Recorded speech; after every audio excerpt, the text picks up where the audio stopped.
بسم اللہ الرحمن الرحیم۔ السلام علیکم ورحمۃ اللہ وبرکاتہ۔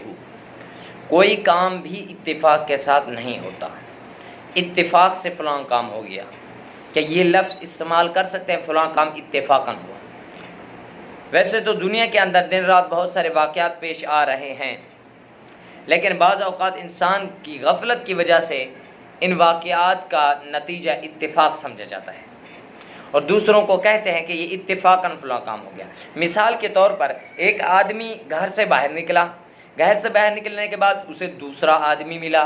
اس نے کہا بھائی جان مجھے کسی ملازم کی ضرورت ہے۔ اس نے کہا بھائی میں ہی فارغ ہوں، اور اس کی ملازمت اسے مل گئی اور وہ ملازمت کر رہا ہے۔ اب جب تیسرے آدمی کے پاس چلا گیا، اسے کہتا ہے بھائی میں ملازمت کر رہا ہوں۔ وہ بھائی آپ کو کیسے ملی؟ اتفاقاً ملی۔ بالکل غلط ہے۔ اتفاق کو یہاں داخل بھی نہیں کرنا چاہیے تھا۔ یہ دنیا اتفاقاً ہے، یہ ہمیں جو ہے غیروں نے ہمیں یہ الفاظ سکھا دیے ہیں اتفاقاً۔ مومن جو ہوتا ہے اس کی زبان پر ہر وقت ایک ہی لفظ ہوتا ہے، یہ اللہ تعالیٰ کی مرضی سے ہوا ہے، یہ اللہ تعالیٰ کی حکمت تھی، اس کے اندر اللہ تعالیٰ کی رضا تھی، اس کی حکمت اللہ ہی جانتا ہے۔ یہ ہے مومن اصل، اپنے ہر کام کے اندر جو ہے اللہ تعالیٰ کو شامل کرتا ہے۔ اپنے ہر اچھے برے کام کے مطلب ہے اس کے کوئی تکلیف اور تنگ دستی جب پیدا ہو جاتی تو وہ کہتا ہے اللہ تعالیٰ کی رضا اسی میں ہو سکتا ہے، اللہ تعالیٰ کے اس کے اندر حکمت ہو سکتا ہے مجھے اس سے کوئی نہ کوئی نفع مل رہا ہو۔ تو مومن کا یہ کام ہے، اتفاق والا نام نہیں دیتا۔ وہ تو حکیم مطلق ہے، اس کے کارخانے ہیں، منصوبہ بندی ہے، اس کے تحت سب کام سر انجام دے رہے ہیں۔ یہ کوئی اتفاق نہیں ہے کہ تم گھر سے نکلے اور تمہاری اس آدمی سے ملاقات ہو گئی اور پھر جو ہے اس نے نوکری کی آفر دی اور آپ نے اسے قبول کر لیا۔ نہیں، یہ اتفاق والی بات اس میں بالکل نہیں۔ ہو سکتا ہے کہ ہوا ہے، اللہ تعالیٰ نے اسے دوسرے آدمی کو گھر سے نکالا، ادھر سے آپ کو گھر سے نکالا، ملازمت کی بات بھی اس نے آپ کے سامنے کی، ان سب کے بعد آپ نے بھی اسے ایکسیپٹ کیا، قبول کرنے کے بعد آپ دونوں رضامندی ہو گئی اور آپ کو ملازمت مل گئی۔ اب دوسروں کے پاس جب بھی جو بھائی آپ کیسے ملازمت کریں، بھائی اللہ تعالیٰ کی حکمت پوشیدہ تھی، اللہ تعالیٰ نے مجھے بس گھر بیٹھے بیٹھائے نوکری دے دی، اللہ تعالیٰ کی رضامندی تھی اس کے اندر۔ تو یہ مومن مسلمان یہ ہوتا ہے، اپنے ہر بات کے اندر اللہ تعالیٰ کو شامل کرتا ہے۔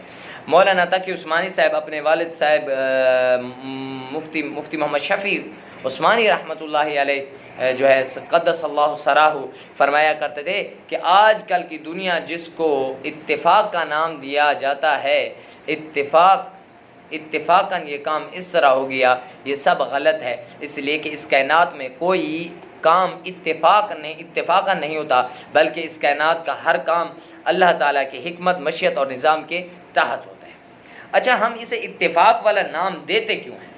آخر انسان ہے، عاقل بالغ ہے، آزاد آدمی ہے، آزاد عاقل بالغ آدمی ہے، اور حر آزاد عاقل بالغ آدمی جب بھی کوئی بات کرتا ہے وہ بے معنی نہیں ہوتی، کوئی نہ کوئی اس کے اندر وزن ہوتا ہے۔ ہم اسے اتفاق کیوں کہتے ہیں؟ اتفاقاً کیوں کہتے ہیں؟ اسی لیے جب کسی کام کی علت اور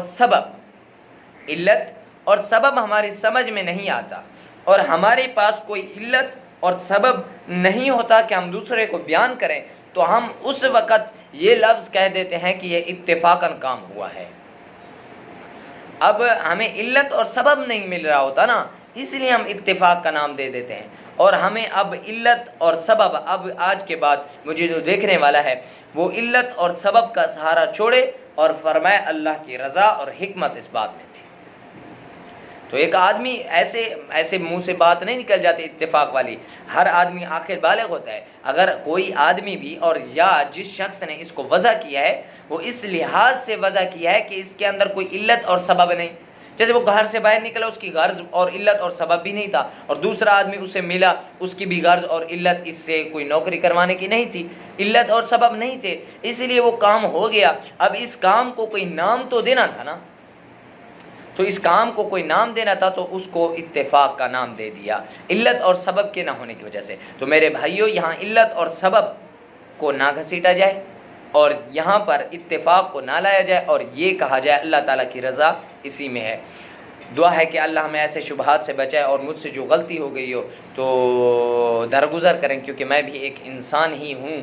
دعا ہے کہ اللہ ہمیں ایسے شبہات سے بچائے۔ وآخر دعوانا ان الحمد للہ رب العالمین۔